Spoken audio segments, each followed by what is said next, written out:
ज्यांच्या पवित्र विचाराने आपण सर्व जिवंत आहोत असे तथागतांचा वारसा चालवणारे महात्मा ज्योतिबा फुले, ज्यांची आज जयंती आहे लोकार्थाने, ज्यांनी आपल्या शरीरामध्ये प्राण फुंकला असे बाबासाहेब आणि सर्व महनीय व्यासपीठावरचे की ज्यांच्यामुळे हा आजचा कार्यक्रम होत आहे. आणि आपण सर्व 11 एप्रिल 14 एप्रिल हे आपल्यासाठी आधुनिक कुंभ पर्वणी आहे असं मला वाटतं. तर 2 कारण आहेत की खूप जवळीकता आहे यांच्या दोघांच्या जन्मामध्ये की 11 तारखेला महात्मा ज्योतिबा फुले यांचा जन्म झाला आणि 14 तारखेला बाबासाहेबांचा जन्म झाला. त्यामुळे हे 4 दिवस एक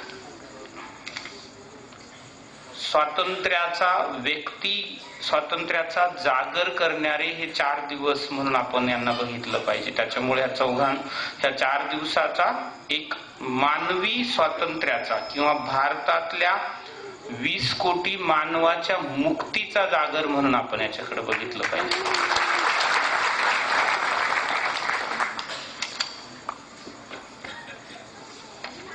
आंबेडकरवादी मिशनच्या विद्यमान माझं हे 3रं पुष्प आहे आणि इथलं हे आंबेडकरवादी मिशन मधलं 2रं पुष्प आहे.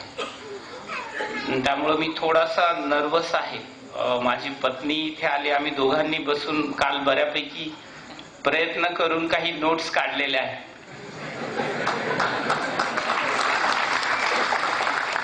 आणि त्या नोट्स थोडस मी एक इंटरव्ह्यूला जाणारा जसा घाबरणारा विद्यार्थी जसं पेपर चाळत राहतो तसं मी चाळत आहे. पण आता मी ठरवलंय की ह्या तारखांकडे बघायचं नाही, कारण त्याच्यासाठी इतिहास तज्ञ आहेत, फिलॉसॉफर आहेत आणि आमचे सुरेश दादा सारखे पूर्ण वेळ लोक आहेत की ज्यांना सर्व माहिती आहे. माझी एकच अडचण आहे, अडचण म्हणजे की मी भारतीय प्रशासनिक सेवेचा अधिकारी आहे आणि त्यामुळे मला सर्व बाजू ह्या भारतीय प्रशासनिक सेवेच्या त्या तस्विरीतून मांडायच्या आहेत आणि मला त्याचा आनंद आहे. कारण मला याचाही आनंद आहे की भारत सरकारने हे 125वी जयंती ही खूप मोठ्या प्रमाणात सर्वांनी साजरी करायची आहे. त्याच्यामध्ये कित्येक अखिल भारतीय सेवेतल्या अधिकाऱ्यांपैकी मला स्वतंत्रपणे एक पुष्प मांडायची जी संधी मिळत आहे त्याच्यासाठी मी भारत सरकारने ही जी संधी निर्माण करून दिली त्यांचाही मी ऋणी आणि आभारी आहे. आंबेडकरवादी मिशनचाही मी ऋणी आणि आभारी आहे. मी इथे येत असताना विचार करत होतो की आज आपल्याला बोलायचं काय आहे, तर हे सुचलं की आपल्याला 125 अधिक 25 म्हणजे पुढच्या 25 वर्षामध्ये आपण 2041 ला जेव्हा बाबासाहेबांची 150वी जयंती साजरी करू तेव्हा आपण कुठे असू आणि त्याच्यामध्ये बाबासाहेबांनी अपेक्षिलेला, महात्मा फुले यांनी अपेक्षिलेला समाज किती असेल, तो कसा असेल आणि पुढच्या 25 वर्षामध्ये जे IAS झाले, IPS झाले, जे कॉन्ट्रॅक्टर आहेत, जे प्रोफेसर आहेत, जे PhD करून वेगवेगळ्या कॉलेजेस मधून शिकवत आहेत, जे डॉक्टर्स आहेत, जे इंजिनियर्स आहेत, त्यांचं 25 वर्षाचं मिशन काय, मला वाटतं हेच आंबेडकरवादी मिशनला माझ्याकडून अपेक्षित आहे. ढोबळ मनाने आपल्या भारताची लोकसंख्या ही 2046 ला स्टेबलाइज होणार आहे. स्टेबलाइज होणार म्हणजे कशी होणार की त्याच्यानंतर भारताची लोकसंख्या वाढणार नाही.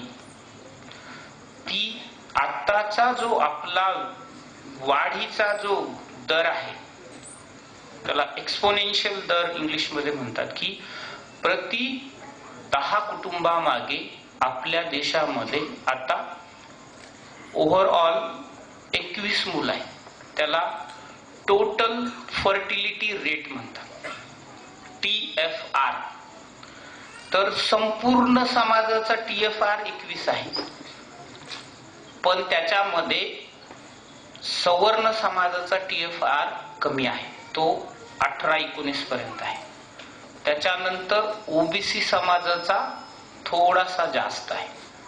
त्यानंतर SC समाजाचा आणि मुस्लिम समाजाचा TFR आहे. मुस्लिम समाज आता 4 मुलांवर स्टेबिलाइज होतो आहे, 3 ते 4च्या दरम्यान, आणि SC समाज 2 ते 3च्या दरम्यान स्टेबिलाइज होतोय. आदिवासी आजही सर्वात जास्त TFR आहे. असा विचार केला तर 2041 ला भारताची लोकसंख्या असेल 145 ते 155 कोटीच्या दरम्यान. 10 कोटी मधून आपण स्टेबिलाइज होऊ, चला आपल्याला गणित मांडून आपण 150 कोटी भारताची लोकसंख्या असेल. 150 कोटी भारताच्या लोकसंख्येपैकी आज आपला 16% SC समाज हा 2011च्या सेन्सस प्रमाणे आहे. तर तो थोडासा वाढून गेला तर मी रफ कॅल्क्युलेशन विचार केला तर जर 20% गेला तर डायरेक्टली आपल्याला 30% मिळून जातात, 30 कोटी, बरोबर. तर 30 कोटी हा समाज हा केवळ बाबासाहेबांमुळे या देशात उभे राहिलेला समाज असेल. ह्या 30 कोटी समाजापैकी इकॉनॉमिक रिफॉर्म्स, आपल्या देशात जे आर्थिक प्रगती होत आहे या प्रगतीचा विचार केला तर मिडल क्लास हा आज भारतामध्ये एक स्वतंत्र श्रीमंत अमेरिका राहते. म्हणजे 30 कोटी 124 कोटी लोकसंख्येपैकी 30 कोटी श्रीमंत समाज आपल्या देशात राहतो. त्याच्यापैकी केवळ 4 कोटीच्या दरम्यान हा SC समाज असेल. पण हा समाज त्या रेटने वाढून गेला तर किमान 10 कोटी समाज हा आज घडीने मिडल क्लास, मग त्याच्यात अप्पर मिडल क्लास आणि लोअर मिडल क्लास मध्ये आलेला असेल. हा जो 10 कोटी समाज 2041 ला स्वतःकडे आणि त्याच्याकडे उरलेला 120 कोटी समाज कसा बघतो याच्यामध्ये आपलं भवितव्य, आपलं म्हणजे ज्यांच्या दृष्टीने आज आपण विचार करतो संपूर्ण देशाचं भवितव्य आणि या समाजामधल्या सुशिक्षित मध्यमवर्गीयाचं भवितव्य आहे. आणि त्याच्या दृष्टीने आजच आपण सर्वांनी आंबेडकरवादी मिशन मधून प्रयत्न केला पाहिजे की याचा अभ्यास मांडला पाहिजे की या समाजाचं भविष्य कोण ठरवणार, कसं ठरणार आणि त्याला गती, त्याला एका थॉट प्रोसेसनं पुढे कसं घेऊन जाणार, हे आंबेडकरवादी मिशनचं आजचं चॅलेंज आणि त्यांच्या समोर खरं आंबेडकरवादी मिशन आहे असं मला वाटतं. त्याचं कारण असं आहे की आज महाराष्ट्रामध्ये किंवा भारतामध्ये 125वी जयंती साजरी करत असताना किंवा आज आपण महात्मा ज्योतिबा फुलेंची जयंती साजरी करत असताना आपण त्याला आनंदाचं आणि उत्सवाचं रूप दिलेलं आहे. त्याच्यावर मोठ्या प्रमाणात शासनाचा आणि स्वतः नवश्रीमंत आपल्यातला तो आनंदाने खर्च करत आहेत. हे सगळं मान्य, पण पुढे काय, तर त्याचा विचार केवळ इथे आणि ह्या व्यासपीठावर होत आहे. म्हणून हे मिशन 2041 याच्यावर पुढच्या 6-7 महिन्यामध्ये आपण एखादं ज्याला म्हणू आपण सेमिनार घेण्याचं दीपक विचार केला पाहिजे. आणि त्याच्यात तुमची खरी चॅलेंज आहे, कारण मागच्या वेळी जेव्हा आपण बोललो सुरेश दादांनी तसं मांडलं होतं की आपण जेव्हा अशोका थिंक टँकचा विचार करतो तेव्हा ते आपण तसा विचार केला पाहिजे.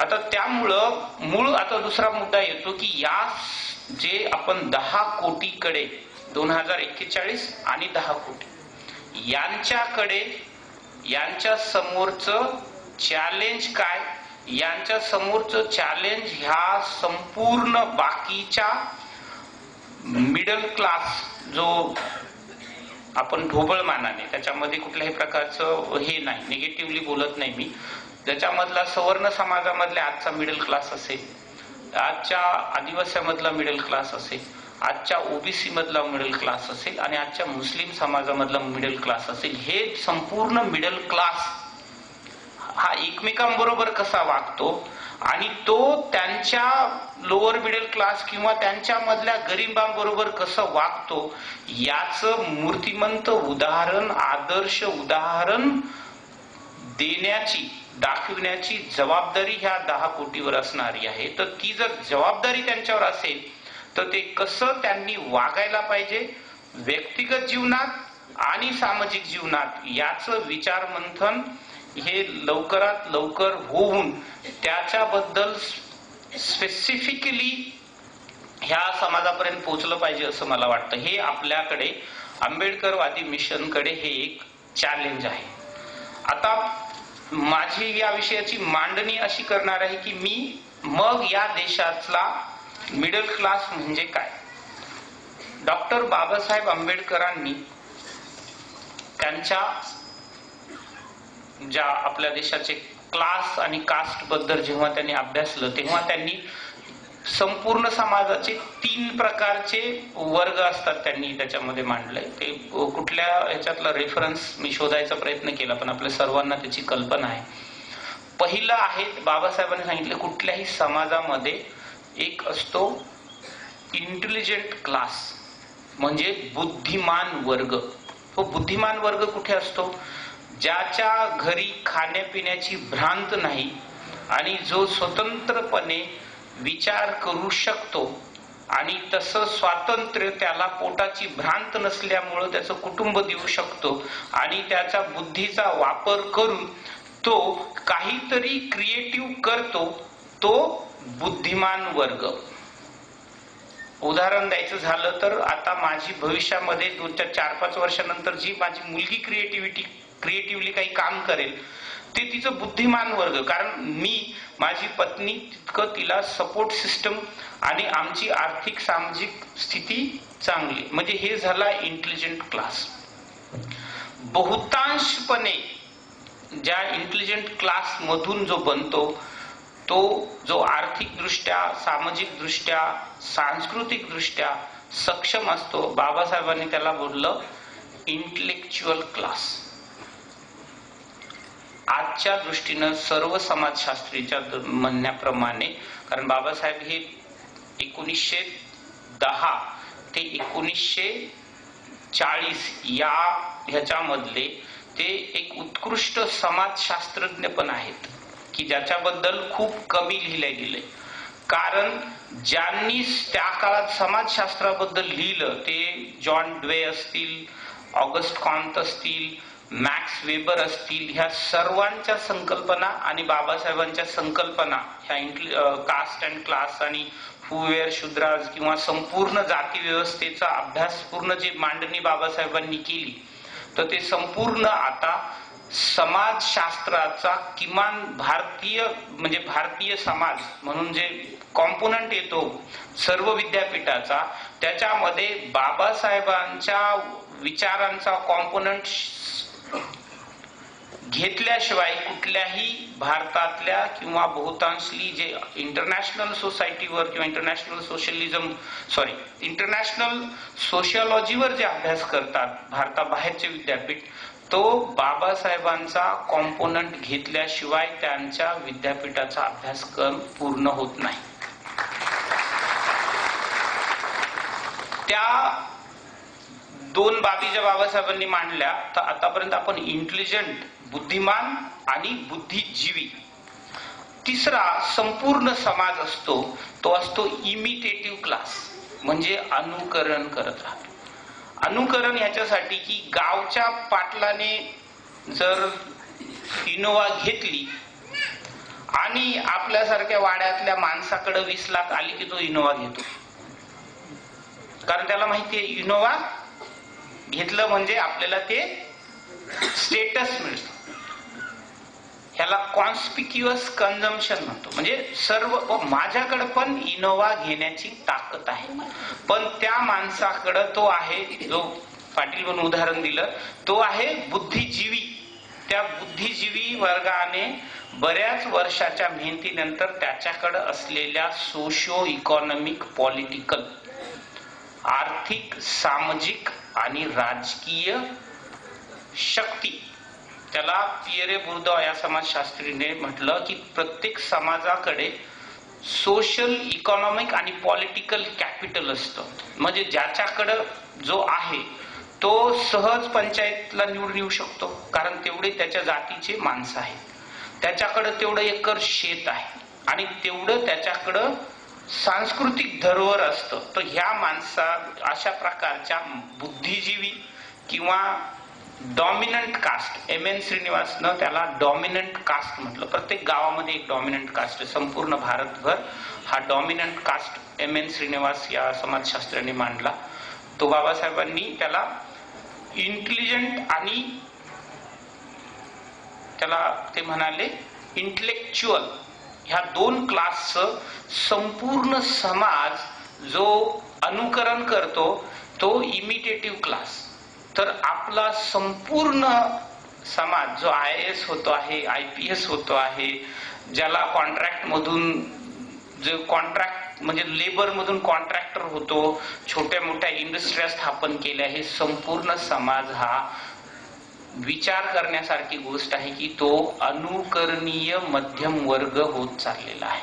आणि सर्वात मोठं चॅलेंज हे आता जे बाबासाहेबांना मानतात, जे महात्मा फुलेच्या सार्वजनिक सत्यधर्माला मानतात, जो बाबासाहेबांनी दिलेला बुद्ध दीक्षा न घेता किंवा दीक्षा घेऊन उघडपणे काही दीक्षा न घेता जे मनातून करत आहेत, पण ते बहुतांश अनुकरणीय वर्गामध्ये रूपांतरित झालेले आहे. त्यामुळे हे 12 कोटी 2041 ला जर अनुकरणीय राहिले तर आपलं भविष्य थोडस विचार करण्याजोगं आहे. म्हणून मी त्याला कुठल्याही प्रकारचे निगेटिव्ह शब्द वापरत नाही.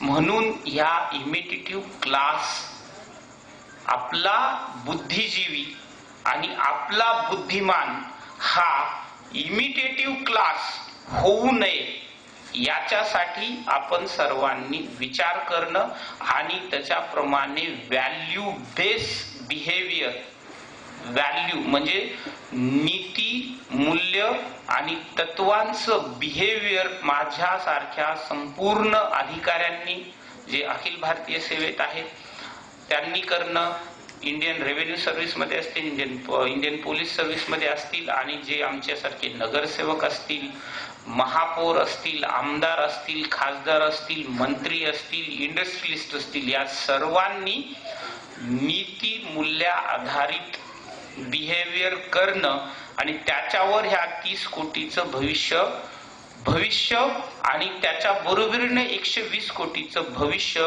हे मला वाटतं 2041 ते 2051 या काळामध्ये ठरणार आहे. आणि त्याच्यासाठी आपल्या सर्वांनी विचार करण्याची गरज आहे. 125वी जयंती साजरी करत असताना आणि महात्मा फुले यांचं आज आपण स्मरण करत असताना, हा मला वाटतं की सर्वात मोठा आपल्याला आतापर्यंतचा चॅलेंज आहे. Deepak, am I on track हेच अपेक्षित आहे का? कारण बऱ्याचदा असं होतं की विचारायला हवं की नेमकं, कारण मला याची कल्पना आहे की आपल्यापैकी बहुतांश आपण ज्यांच्याबद्दल तुम्ही आणि मी विचार करतो ते आज इथं उपस्थित नाही, पण म्हणून आपण विचार करायचा नाही का? तुम्ही संपूर्ण बाबासाहेबांचं लिखाण बघा. बाबासाहेबांचं लिखाण कुठल्याही रिजनल लँग्वेज मध्ये नाही. त्याचं कारण आहे, बाबासाहेब म्हणाले पुढच्या 100 वर्ष जातील, 150 वर्ष जातील, पण माझी माणसं इतक्या उंचीपर्यंत येऊन वाचन करतील आणि तेव्हा त्यांना मी खरा कळेल. बाबासाहेबांनी 2020 ला काय होणार याची संपूर्ण मांडणी 2020च्या 100 वर्ष मागे 1920 ला केलेली आहे, जेव्हा बाबासाहेबांचं खरं सर्व लिखाण सुरू झालं. आणि आज 1920 ला लिहिलेलं संपूर्ण लेखन जशाला तसं 1987 पासून आपण महाराष्ट्र शासनानं छापलेलं आहे. पण त्याच्यामध्ये आपल्या बाबासाहेबांच्या अभ्यासातून पहिले जनरेशनचे महाराष्ट्रामध्ये खूप मोठ्या प्रमाणात लेखक झाले. ते संपूर्ण त्यांना मराठी साहित्य विश्वामध्ये दलित लेखक, मग दलित ग्रामीण लेखक, मग ग्रामीण दलित स्त्रीवादी लेखक, अशा सर्व वेगळे वेगळे डब्बे मिळाले ट्रेन मधले. पण ह्या सर्वांचं इंजिन हे इंग्लिश मधलं बाबासाहेब आहे. आणि ही गतिमान एक्सप्रेस आता बुलेट ट्रेन मध्ये होणार आहे 2040 ला. आणि ती बुलेट ट्रेन तेलुगू मध्ये पोचली, कन्नड मध्ये पोचली, you name any language in this world, बाबासाहेबांच्या लिखाणाचं ट्रान्सलेशन झालेलं आहे. तुम्ही विचार करा, त्या वर्षी 1920 ला बाबासाहेबांनी जर मराठीत लिहिलं असतं तर कोणाला तरी सशक्त माणसाला पहिल्यांदा ते इंग्लिश मध्ये ट्रान्सलेट करावं लागलं असतं. तितक्या उंचीचा आज आपल्याकडे सापडेल काय? मुश्किल आहे. म्हणजे बाबासाहेबांनी हा विचार केला की तितक्या सशक्त उंचीचं इंटेलिजंट क्लासला लागणार. बाबासाहेबांनी त्याला मिडल क्लास म्हटलेलं नाही, इंटेलिजंट क्लास. आणि संपूर्ण मानवतेचं वागणं हे फक्त आणि फक्त इंटेलिजंट क्लासच्या वागण्यावरून सिद्ध होतं. हे मी नंतर थोड्याच्या ह्याच्यामध्ये मांडणार आहे. मला वाटतं आणखी आपल्याकडे बराच वेळ आहे.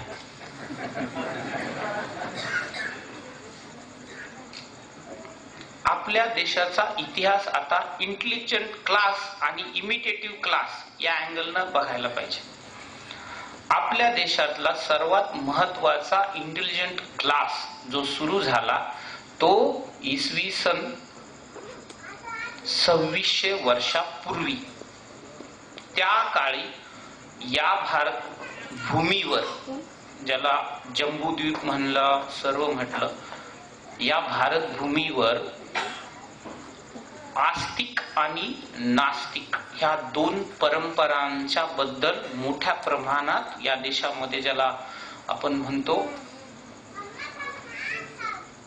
घुसळण सुरू झाली. आणि त्या घुसळणीमध्ये 3 वेद प्रमाणित देव धर्म मानणाऱ्या 6 परंपरा, ज्याला न्याय, वैशेषिक, सांख्य, पूर्वमीमांसा, उत्तरमीमांसा, आणि वेद प्रामाण्य आणि वेद प्रमाणित ईश्वर न मानणाऱ्या 72 सेक्ट होते. त्याला 72 सेक्ट पैकी ज्याला इंटेलिजंट क्लास मध्ये राजाश्रय मिळाला असे 3 वर्ग, 3 विचार प्रणाली ह्या आजही आपल्या वाचनात आहेत आणि लिखाणात आहेत. आणि षड धर्म दर्शन म्हणून फिलॉसॉफी मधला जो 16व्या शतकामध्ये, म्हणजे 6व्या शतकामध्ये खूप सुंदर विवेचन करणारा ग्रंथ लिहिला, त्याच्यामध्ये याचा उल्लेख आहे. त्याच्यामध्ये सर्वात मोठी पहिली परंपरा आहे चारवाकीचं, की ज्याच्यामध्ये लोकायत, लोकयत, जशाला तसं, लोक म्हणजे संपूर्ण लोक, लोकायत आपण काय बोलतो, लोकशाही, गणराज्य म्हणजे लोकयत, लोक जशाला तसे आहेत तसे, हे लोकायत तत्वज्ञान. ह्याच्यामध्ये चारवाकांना काय म्हटलं, आपण सर्वांनी मागचं पुढचं विचार करणं कमी करावं, बंद करावं. जे काय आहे याला वैज्ञानिक दृष्टीने बघावं. आणि त्याच्यात त्याने म्हटलं, यावत जीवेत सुखम जीवेत ऋणम कृत्वा घृतम पिबेत. म्हणजे याच ठिकाणी आपल्याला जगायचे तर आनंदाने जगा. प्रसंगी मारवाड्याकडून, गावच्या वाण्याकडून, कोणाकडून कर्ज घ्या, पण सण साजरे करा, आनंदाने जगा. कारण ऋणम कृत्वा घृतम पिबेत. घृतम म्हणजे गाईचं शुद्ध तूप. ते घ्यायचं असेल तर पैसे लागणार, प्रसंगी घ्या, पण करा. दुसरे उद्या गेल्यानंतर हे पाप पुण्य मागे लागणार नाही. अगोदरचंही कुठलं बॅलन्स नाही, पुढेही कुठलं बॅलन्स नाही. म्हणजे तुमचं अकाउंट जन्माला सुरू होतं आणि मृत्यूला क्लोज होत. हे तत्वज्ञान सांगणाऱ्याला राजाश्रय खूप कमी मिळाला. पण भगवान महावीर आणि भगवान बुद्धाच्या विचाराला खूप मोठा राजाश्रय मिळाला. आणि त्या राजाश्रय मिळाल्यानंतर आपल्या म्हणजे ज्या भारताचे आपण धरोहर मानतो आणि ज्याच्या विचाराने आपण कंटिन्युअस पुढे आहोत, त्या राजाश्रयाच्या आधारे भगवान बुद्धाचा धम्म आणि महावीराचा धम्म हे दोन, त्यांना अर्हत म्हणून, ते दोघही अर्हत आहेत, त्या दोघांच्याही फॉलो करणारे राजे झाले. आणि तो संपूर्ण मोठ्या प्रमाणामध्ये आपल्या संपूर्ण देशभर त्यांच्या विचारांचं राज्य पसरलं. आणि एक क्वालिटेटिव्ह डिफरन्स काय होता की त्याच्यामध्ये इंटेलेक्च्युअल क्लास खूप मोठा निर्माण झाला राजाश्रयामुळे. आणि तो इंटेलेक्च्युअल क्लास जो होता तो कोण होता? त्याच्यातले ऍस्ट्रॉनॉमर होते, म्हणजे जे अंतराळातल्या सूर्य चंद्र यांचे सगळे दशा दिशा वगैरे सगळ्याचा अभ्यास करणारे होते. मोठे मोठे इंजिनियर्स होते की ज्यांनी त्या काळामध्ये गुफा खोदल्या. आर्किटेक्ट होते ज्यांनी त्या आर्किटेक्टचं त्या गुफांचं डिझाईन केलं. पाण्याचं सर्व बाबतीचा विचार केला आणि मोठ्या प्रमाणामध्ये जागोजाग एक भिक्खू चालू शकतो त्या प्रत्येक चालण्याच्या अंतराच्या दृष्टीने गुफा खोदलेल्या आहेत. तुम्ही बघा, व्यापाराचा मार्ग आणि गुफेचा मार्ग सारखा आहे. तुम्ही घोडबंदर सुरू करा. घोडबंदर माहितीये कुठे आहे? ठाणे जिल्ह्यामध्ये घोडबंदर आहे. ते घोडबंदर उल्हास नदीच्या तोंडाशी आहे. त्या घोडबंदरच्या 10 किलोमीटर बाजूने महांकाली कान्हेरी ह्या बुद्धिस्ट गुफा आहे. आजचं मुंबई आहे ते आधुनिक भारतातलं सर्वात मोठं बंदर, ज्याच्यामुळं खूप मोठ्या प्रमाणात मुंबईचा आपल्यावर खूप उपकार आहेत माहितीये ना. बाबासाहेबांना पूर्ण मुंबईने उभं केलेलं आहे. मुंबई नसती तर कदाचित बाबासाहेब कुठेतरी गाडगे बाबासारखे चांगले माणूस आणि संत असते. कारण आधुनिकता मुंबईने दिली त्यांना. आणि मला व्यक्तिगत मुंबईचे खूप उपकार वाटतात. माझी पत्नी पण मुंबईची आहे म्हणून.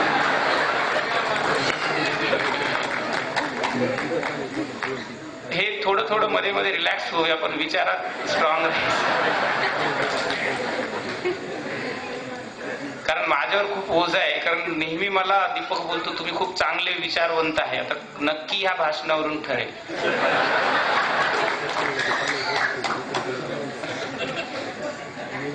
पण मी मुद्दाम मॅडमला आणलेलं आहे. आम्ही दोघांनी मुलीला ठेवून की बाई आज त्यांना बऱ्याच ठिकाणी मी घेऊन जात नाही, पण ह्या पहिल्यांदा या भाषणात मॅडम आलेले आहेत. तर मुद्दा असा आहे,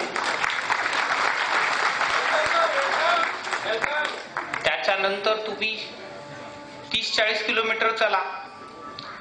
भाजे, बेडसे, कारले ही गुफा आहे. ह्याचं पर्यटन करायला हवं तुम्ही सर्वांनी. कारले, भाजे, बेडसे, नाशिक, नाशिक नंतर सर्वांचं शेवट होणारा अजिंठा आणि वेरूळ. तर ह्या जेव्हा खोदल्या गेल्या तेव्हा त्या काळामध्ये युरोप बरोबर आपल्या देशाचा व्यापार होता. आणि त्या व्यापाऱ्यांच्या प्रत्येकाच्या, जसं आता इथं दीपक कदम 2070ला कदाचित आपण सगळे नसू, पण दीपक कदमचा आंबेडकरवादी मिशनचे तिथं फोटो असेल. मागच्या वेळी बोललो दीपक, तुमची अचिव्हमेंट. आम्ही सगळे संसारात अडकलो बिचारे, तुम्ही एक अडकले नाही. संपूर्ण संसार, आज 5,000 घरं त्यांचा संसार आहे. तर तसं त्या प्रत्येक उपासक आणि उपासकेचा फोटो त्या प्रत्येक केवच्या समोर आहे. तुम्ही खूप काळजीपूर्वक बघा. ज्याने त्या केवचा फायनान्स केला त्या केवचे पती पत्नी, त्याला मैथून किंवा असं म्हणलेलं आहे त्या दोघांना. या बाजूनं, एका बाजूनं स्त्री आणि एका बाजूनं पुरुष, ते नवरा बायको आहेत ज्यांनी ह्या केवचं फायनान्स केलं. आज त्यांच्यामुळं तो बुद्ध धर्म तुम्ही फॉलो करता तो जिवंत आहे, मधल्या काळात गायब झाला असला तरी. म्हणजे तो त्या काळातल्या इंटेलिजंट क्लासनं केलेला इन्व्हेस्टमेंट आहे. मी मुद्द्यावरच आहे, आणखी मी मुद्द्याच्या बाहेर गेलेलो नाही. इथल्या इंटेलिजंट क्लासला आता काय करायचं. तर तशा प्रकारे मोठ्या प्रमाणामध्ये आज सर्वात जास्त MA नाट्यशास्त्राच्याला विचारा, कुठून सुरुवात होते. विशाखा. MA नाट्यशास्त्र करणाऱ्यांना विचारा, विशाखा किंवा त्या सर्व स्त्रिया आणि त्यांचं, म्हणजे नाट्यशास्त्राला खूप मोठ्या प्रमाणात ह्या बुद्धिझम जैनिझमने मोठं केलं. आणि त्या इंटेलेक्च्युअल क्लासनं त्या संपूर्ण धर्माला जगभर नेलं. आणि तो संपूर्ण इंटेलेक्च्युअल क्लास हा मानव केंद्रित समाज व्यवस्था निर्मितीसाठी दान करणारा, झटणारा आणि तशा प्रकारे काम करणारा तो इंटेलेक्च्युअल क्लास होता. म्हणून आपल्या देशामध्ये आज आपण जे जागोजागी रेमनंट्स बघतो, म्हणजे अमरावती असेल, सांची असेल, तुमचा बिहारमध्ये आपलं सर्वात मोठं विद्यापीठ जे होतं तिथले नालंदा, तिथल्या स्तूपांचे जे आपण अवशेष बघतो ते अवशेष सांगतात की त्या काळी एक बुद्धिमान आणि बुद्धिजीवी वर्ग होता. त्यांनी हे लावलेलं झाड, जसं मगाशी फ्रीडम सरांनी झाडाचा उल्लेख केला, की त्यांनी त्या मूर्त रूपात आपल्या समोर उभे आहेत मानवतेचं पुस्तक घेऊन, की अशा प्रकारे तुम्ही जगा. जो भगवान बुद्धाने संदेश दिला तशा प्रकारचा इंटेलेक्च्युअल क्लास त्या मध्यवर्गात होता. आणि तो प्रत्येक भिक्खू जो होता तो कधी जन्माला येत नव्हता, तो बनविला जायचा. आता ही भिक्खू जन्माला येत नाही, बनविला जायचा, भिक्खू बनला जातो. आणि त्याच्यामुळं ही परंपरा मधल्या कुठल्या काळात खंडित झाली. आता आपण हा विचार करायचे की त्या इंटेलेक्च्युअल क्लास आणि त्याला पराभूत करून जो दुसरा इंटेलेक्च्युअल क्लास निर्माण झाला त्याच्याबद्दल मला बोलायचं नाही, पण त्याच्यामुळं काय वेळ आली ही आपल्या सर्वांना कल्पना आहे. याच्यानंतर आपण मध्ययुगामध्ये ज्याला इंटेलेक्च्युअल क्लास निर्माण झाला त्याच्यामध्ये खूप मोठ्या प्रमाणामध्ये संत परंपरा आपल्या देशामध्ये निर्माण झाली, ज्याला इंटेलेक्च्युअल क्लास. संत तुकाराम, संत ज्ञानेश्वर, संत नामदेव, संत चोखामेळा, गोरा कुंभार, ह्यांच्या दोन चांगल्या गोष्टी आहेत. एक तर ते खूप चांगले व्यक्ती आहेत आणि दुसरे ते चांगले लेखक आहेत. जर लेखक नसते तर त्यांच्याबरोबर त्यांचं जग संपलं असतं. तर माझी आजी, दोन्ही आज्या जात्यावर ओव्या गायच्या, पण त्यांच्याबरोबरच ओव्या संपल्या. काय गायलं त्यांच्याबरोबर संपले, कारण त्यांचं कोणी लेखनबद्ध केलं नाही. पण त्याच बहिणाबाई चौधरीच्या ओव्या जात्यावरच्या तिने आणि तिच्याबरोबर असणाऱ्या कोणीतरी लेखनबद्ध केल्या म्हणून त्या टिकल्या. म्हणजे तुकारामासारखे अनेक लोक असतील ज्यांनी कुठे अभंग गायले असतील उत्स्फूर्तपणे, कुठेतरी लेखन केलं असेल, पण ते लिहिल्या गेलं म्हणून टिकलं. आणि म्हणून इतरांबरोबर हा जो उत्कृष्ट दर्जाचे हे सगळे लेखक आणि कवी होते, म्हणून आज आपल्याला ते बुद्धिमान आणि बुद्धिजीवी म्हणून स्वीकारलं पाहिजे. पण त्यांचं एक लिमिटेशन आहे, कारण संपूर्ण समाज व्यवस्था ही सर्व ईश्वराची लेकरे आहे इथपर्यंतच होती. आणि सर्व जातीला एक संत आणि ईश्वर आहे इथपर्यंत होती. म्हणजे आधुनिक युगातली व्यक्ती केंद्रित आधुनिक मानवतावादी समतावादी ती समाज व्यवस्था नव्हती. हे त्या इंटेलेक्च्युअल क्लासची एक कमजोरी होती. संपूर्ण संत परंपरा ही या कारणांमुळे समाजामध्ये आजच्या आधुनिक लोकशाही केंद्रित, व्यक्ती केंद्रित, इंडिव्हिज्युअलिस्टिक समाज व्यवस्था आणू शकली नाही. पण ते सर्वांनी काय लिहिलं? सगळं लिहिलं, तुम्हाला भक्ती करायची संधी आहे आणि तुमच्या भक्ती मार्गाने तुम्ही स्वतंत्रपणे ईश्वरापर्यंत पोहोचू शकता. पण का पोहोचायचं याच्याबद्दल त्यांनी कुठेही लिहिलं नाही. तुम्ही म्हणजे कुठेतरी समाजापासून अलिप्त होऊन आपलाच मार्ग शोधण्याची कुठेतरी ही संपूर्ण मुक्तीचा मार्ग होती. पण ह्या मुक्ती मार्गातून समाजाला दिशा मिळाली नाही. म्हणून आपण युरोपमध्ये होणाऱ्या बदलांना किंवा आपल्या भोवती होणाऱ्या बदलांना सामोरं जाऊ शकलो नाही. म्हणून मोठ्या प्रमाणात टेक्नॉलॉजिकली सुपेरियर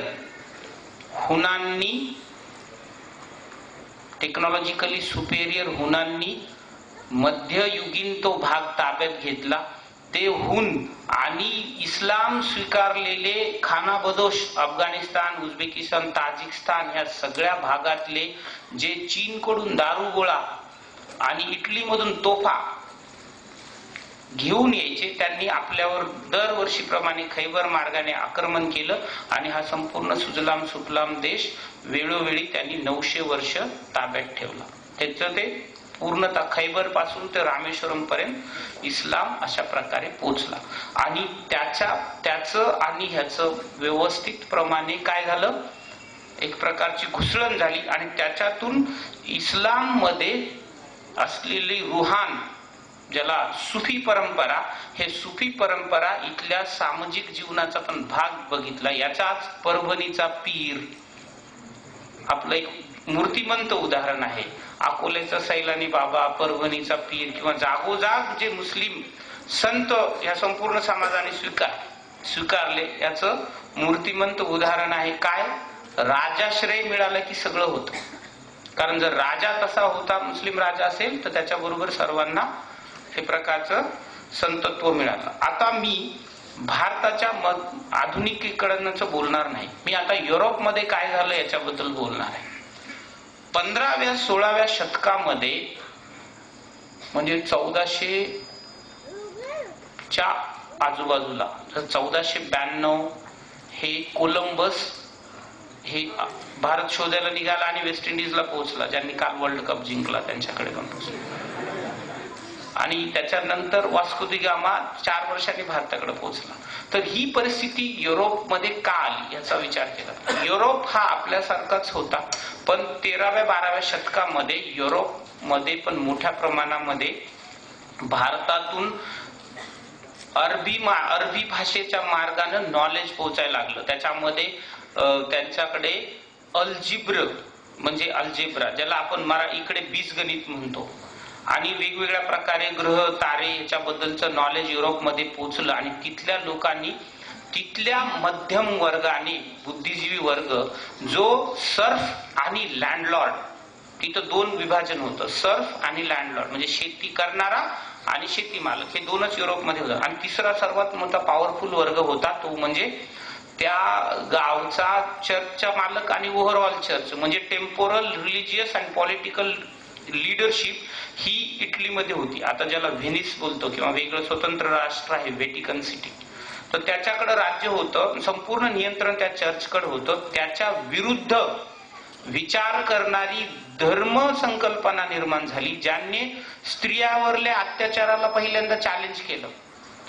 तेव्हा त्याच्यामध्ये स्त्रियांना युरोपमध्येच आपल्यासारखं, जसं आपल्याकडे सती प्रथा होती तशा प्रकारे त्यांना चेटकीन म्हणून जाळून मारल्या जायचं युरोपमध्ये सुद्धा.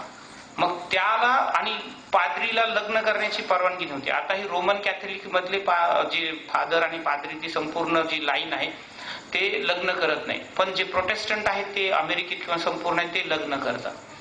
तर ती परंपरा ही प्रोटेस्टंट म्हणजे चॅलेंजिंग परंपरा युरोपमध्ये तयार झाली आणि त्या युरोपमध्ये मोठ्या प्रमाणामध्ये कमर्शियल रिव्होल्युशन झालं. ते कमर्शियल रिव्होल्युशन म्हणजे काय? भारतातून खुशकीच्या मार्गाने येणारी नीळ, मसाले, कपडे हे सगळं खुशकीच्या मार्गाने ही इस्लामिक जे राजे आणि ह्यांच्या मार्फत कॉन्स्टॅन्टिनोपल किंवा आजच्या इस्तंबुलला पोहोचायचं आणि तिथून ते पूर्ण युरोपभर पसरल्या जायचं. आणि त्याच्यामुळे पूर्वीपासूनच भारताला सोन्याची चिडी आणि खान म्हणतात, कारण ते लोकांना हे सगळं सोन्यात द्यावं लागायचं. त्यामुळे संपूर्ण Bharat is a steel, it is a gold pot, की पूर्ण जगातलं सोनं आपल्याकडे येत राहतं. तसं ते येत राहतं. आता ते वेगळ्या मार्गाने येतं, पण येत राहतं. तर मुद्दा असा झाला की त्यामुळे युरोपमध्ये मोठ्या प्रमाणामध्ये स्वतंत्रपणे विचार करणारा एक इंटेलेक्च्युअल क्लास निर्माण झाला, जो चौथा म्हणजे वेगळा वर्ग होता, जो व्यापारामुळे श्रीमंत झालेला होता, ज्याला ह्या लँडलॉर्ड, सर्फ आणि चर्च यांना चॅलेंज करायचं होतं आणि त्याच्यातून त्यांना स्वतंत्र वसाहती, राजवटी आणि कॉन्स्टंट नंबर ऑफ कंझ्युमर्स पाहिजे होतं, म्हणजे त्यांना ग्राहकाची संख्या. त्याच्यासाठी त्यांनी सर्वात पहिल्यांदा त्या प्रभावशाली व्यापाऱ्यांनी पेटंट हे करायला सुरू केले. म्हणजे पेटंट म्हणजे सर्वात पहिल्यांदा संपूर्ण जगाने, आजही आपण भारतात बऱ्यापैकी मानतो की पृथ्वी स्थिर आहे आणि सूर्य उगवतो. उगवतो का सूर्य? सूर्य ही जागेवर आहे, आपण पृथ्वी फिरत असते. पण आपण जनरली आपल्या संपूर्ण संकल्पनेमध्ये काय आहे? पृथ्वीवर सूर्य उगवतो, पृथ्वीवर चंद्र उगवतो, पण मुळात पृथ्वी फिरत राहते, चंद्र पृथ्वीभोवती फिरतो, सूर्यमालेमध्ये कॉन्स्टंट आहे, पण संपूर्ण आकाशगंगेमध्ये फिरतो. ते खूप मोठं अभ्यासाने आता आपल्याला दूरपर्यंत गेलोय. ते सगळं विज्ञानाच्या पुस्तकापर्यंतच आपण ठेवलेलं आहे. जीवनामध्ये आणायला थोडा वेळ लागेल. तर मुद्दा असा आहे की त्या काळी पृथ्वी गोल आहे आणि पृथ्वी सूर्याभोवती फिरते असं मानणाऱ्या युरोपमधल्या लोकांनी, ज्याच्यामध्ये Galileo, Tycho Brahe, Johannes Kepler यांनी ते अभ्यास पूर्ण मांडलं, तर त्यांना खूप त्रास झाला. त्यांना लोकांनी आज जसं होतं तशा प्रकारे जाळून मारलं. बऱ्याच जणांना इन्क्विजिशन केलं. त्यांना इन्क्विजिशन करणं म्हणजे चर्चच्या विरोधात गेला म्हणून त्याला इन्क्विजिट केलं, म्हणजे जाळून मारलं. जाळून याच्यासाठी मारलं की त्याला शरीर नाही मिळालं पाहिजे स्वर्गात जाण्यासाठी. तर हे इन्क्विजिशन झालेली लोकांनी जे लिहून ठेवलं ते व्यापाऱ्यांनी त्याला मार्केट केलं आणि म्हणून श्रीमंत राजे यांच्या बरोबर पार्टनरशिप करून कंपन्या स्थापन केल्या. म्हणून आपल्याकडं तिथल्या राजाची, ब्रिटिश ईस्ट इंडिया कंपनी ही राणींची आहे, 1599 स्थापन झाली. तसं संपूर्ण प्रत्येक राजांनी कंपन्या स्थापन केल्या आणि त्याच्या पार्टनरशिप व्यापाऱ्यांनी केल्या. आणि त्यांना अंदाज आला की पृथ्वी गोल आहे, तर मग हे जे आपल्याला मोठ्या प्रमाणामध्ये टोल टॅक्स द्यावा लागतोय मुस्लिम राजा रजवाड्यांना, तो भारतातून माल येण्यास, त्याला बायपास करता येईल का? ह्या विचारातून तो कोलंबस निघाला आणि तो कोलंबसने वेस्ट इंडिज शोधलं. मग त्याच्यानंतर पुन्हा प्रयत्न करून वास्को दी गामाने भारत शोधला आणि मॅगेलानने पूर्ण पृथ्वीला चक्कर मारली पुढच्या 20 वर्षांमध्ये. म्हणजे युरोपमध्ये तोपर्यंत फक्त कमर्शियल रिव्होल्युशन झालं होतं आणि राष्ट्र राज्य संकल्पना निर्माण व्हायला लागली आणि व्यापारी हा सशक्त इंटेलेक्च्युअल क्लास जन्माला आला. तुम्हाला मी थोडं लांब होते असं वाटतं, पण मी त्याला एका पर्टिक्युलर कन्क्लुजनला घेऊन जाणार आहे, तेव्हा तुम्हाला कळेल. सर्वांनी खूप शांतपणे ऐकताय त्याचा मला खूप आनंद आहे. तर मुद्दा असा झाला की आता इंटेलेक्च्युअल क्लास हा स्वतंत्र व्यापारी वर्ग युरोपमध्ये तयार झाला. तो मानव केंद्रित विचार करणारा होता, समाज केंद्रित नाही. मग त्याच्यामध्ये कार्य कारण भाव याच्याबद्दल विचार करणारा, जो भगवान बुद्धाने विचार आपल्याला दिला होता वैज्ञानिक दृष्ट्या, कार्य कारण भाव शोधण्याचा, कॉज इफेक्ट रिलेशन शोधणारा, तो विचार हा युरोप मधला वर्ग करायला लागला आणि त्याच्यातून ह्युमन सेंट्रिक विचार, कला, पुस्तक, सगळे विचार मानव केंद्रित व्हायला लागले. माणसाची पहिल्यांदा नागडी चित्र काढायला सुरुवात झाली. तोपर्यंत माणसाचं नागडं चित्र काढणं हे अपवित्र मानलं जायचं. पहिल्यांदा जे ग्रीक नंतर काढलं म्हणजे माणसाचा स्वतंत्र माणूस म्हणून विचार करायला, आणि त्याच्यामध्ये मग ईश्वर केंद्रित प्रेम काव्य लिहायचं किंवा ईश्वर, आपली सगळे संत साहित्य कसं आहे, ईश्वर केंद्रित आणि ईश्वराचं माणसावर प्रेम आणि माणसाचं ईश्वरावर प्रेम, त्यांच्या लीला. मग कृष्ण लीला, शिवलीला, ह्या लीला, त्या लीलामध्ये त्या लीलाच आहेत. म्हणजे संपूर्ण म्हणजे माणूस ईश्वर केंद्रित, कृपया ह्याला या अँगलने विचार करा. पहिल्यांदाच माणूस केंद्रित माणूस आणि माणूस केंद्रित कला याच्यामध्ये युरोपमध्ये विचार करायला लागला. त्याच्यातून संपूर्ण साहित्य माणूस केंद्रित, सगळं इन्फ्रास्ट्रक्चर माणूस केंद्रित हे युरोपमध्ये झालं. त्याच्यातून मग व्यापाऱ्यांचं राज्य ही संकल्पना सुरू झाली आणि व्यापाऱ्यांना सुटसुटीत असणाऱ्या सीमांकन सुरू झाली. तोपर्यंत जगामध्ये देशाच्या सीमा नव्हत्या. त्याला वेस्टफॅलन ट्रिटी झाली आणि जगाच्या सीमा पक्क्या व्हायला लागल्या. आणि त्या जगाच्या सीमा पक्क्या झाल्या की लंडन आणि ते संपूर्ण बेटामध्ये तो इंग्लंड झाला. त्याच्या मधल्या सामुद्रधुनीतून इकड्या बाजूने फ्रान्स झाला. फ्रान्स आणि जर्मनीच्या मध्ये कुठेतरी छोटासा स्वित्झर्लंड आणि असे देश झाले. त्याच्या खाली मोठा पोर्तुगल झाला, स्पेन झाला आणि संपूर्ण 40-50 देश युरोपमध्ये निर्माण झाले. आणि त्या प्रत्येक देशाच्या स्वतंत्र कंपन्या तयार झाल्या आणि पहिल्यांदा राष्ट्र राज्य संकल्पना तयार झाली. आणि त्या राष्ट्र राज्यामध्ये पहिल्यांदा लोकशाहीचा उगम झाला. लोकशाही म्हणजे लोकांनी लोकांसाठी केलेलं राज्य. म्हणजे पहिल्यांदाच राजा, आज आपले राष्ट्रपती हे इंग्लंडच्या राणीचं प्रतिरूप आहे, किंवा आपले गव्हर्नर आणि महापालिकेत महापौर हे इंग्लंडच्या राणीचं रूप आहे. तिला कसल्याही पॉवर नसतात. Ceremonial power. सर्व कार्यक्रमांना अध्यक्ष म्हणून जायचं, सर्व उद्घाटन करायची. आता त्यांचे चिरंजीव आपल्या देशामध्ये आलेले आहेत, क्रिकेट खेळत आहेत, वेगवेगळ्या ठिकाणी ताजमध्ये जाऊन आले. बघा, ते फक्त आपल्या परंपरेचं प्रतीक आहे. कुठल्याही प्रकारच्या एक्झिक्युटिव्ह पॉवर्स त्यांच्याकडे नाही. संपूर्ण पॉवर हे लोकशाही दर 5 वर्षांनी निवडणूक होते. लेबर पक्ष असेल, कॉन्झर्वेटिव्ह असं, दोघांपैकी कोणतरी सत्तेत येतो आणि त्याच्यानंतर तिथे लोकशाही, तीच लोकशाही बाबासाहेबांनी आपल्याला दिली. त्याच्यामध्ये बाबासाहेबांनी राष्ट्रपतीला त्याचं रूप म्हटलं आणि त्या प्रकारे आपल्या देशामध्ये लोकसभा राज्यसभा निर्माण झाली. लोकसभेचा ज्याचा सर्वात जास्त लोकसभेमध्ये ज्या पक्षाला पॉवर त्याचे सदस्य असतील त्या पक्षाचा राज्यसभेतला किंवा लोकसभेतला माणूस प्रधानमंत्री किंवा प्राईम मिनिस्टर असेल आणि तो संपूर्ण राज्य सकट हा राष्ट्रपतीच्या नावे करेल. महाराष्ट्रामध्ये किंवा राज्यामध्ये राज्यपालाच्या नावे करेल, महापालिकेत महापौराच्या नावे करेल. म्हणजे मुद्दा असा झाला, ही संपूर्ण व्यवस्था तयार युरोपमध्ये झाली आणि संपूर्ण व्यवस्थेमध्ये मानव केंद्रित विचार झाला. चर्च बाजूला गेला. बऱ्याच ठिकाणी चर्च इज अ सिम्बॉलिक. आता तिथं चर्चचं कसलंही रोल नाही. या विचाराने जेव्हा युरोपचं विभाजन सगळं स्टेबिलाइज झालं तेव्हा त्या लोकांचं लक्ष पुन्हा त्यांच्या जवळच्या आफ्रिकेवर गेलं.